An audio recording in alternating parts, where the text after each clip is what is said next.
Talimet që janë bërë ose verifikimet gazetarëve që janë bërë për një arsye të thjeshtë sepse çdo kush që ka shkuar në Serbi ose që do shkojë të ditën e nesërme dhe që është për të parë ndeshjen e futbollit, duhet i ketë dokumentat në rregull, duhet i verifikohen dokumentat të gjitha, si ato që kanë mbritur në aeroportin e Beogradit, por dhe ato që kanë bërë në rrugën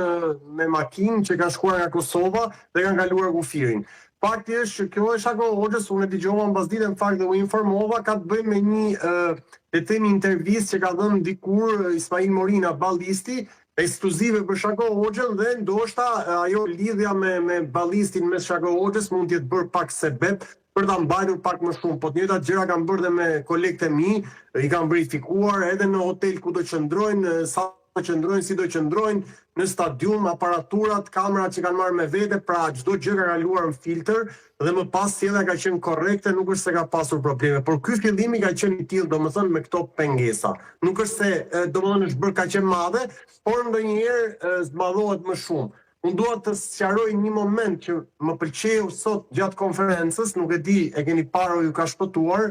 drejtori i marrëdhënieve me publikun në Kombëtarin Shqiptar të Futbollit, Fation Kodra, ka korrektuar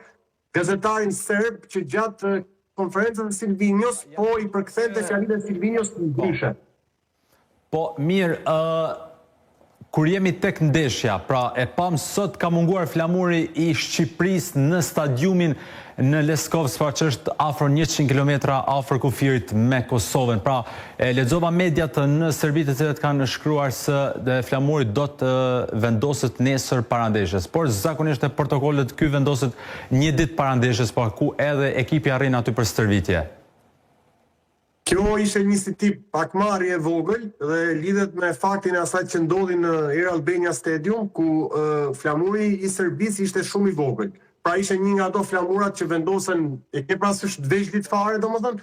dhe normalisht që këto janë ato provokimet e para, edhe pse në tabelën elektronike e kishin shqip mirë se vini,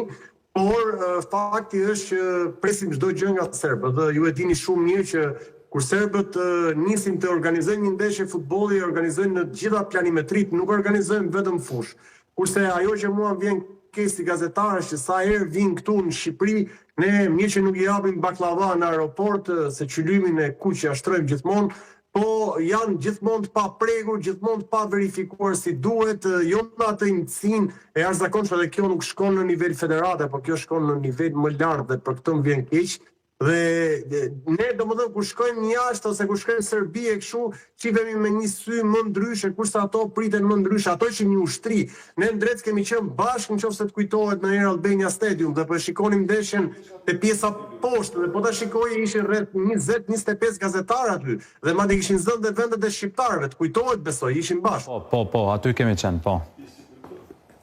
Çfarë po pritshmëritë tua për ndeshjen, cila do të jenë? Them drejtën, sot ka bërë stërvitjen e fundit Silvinio,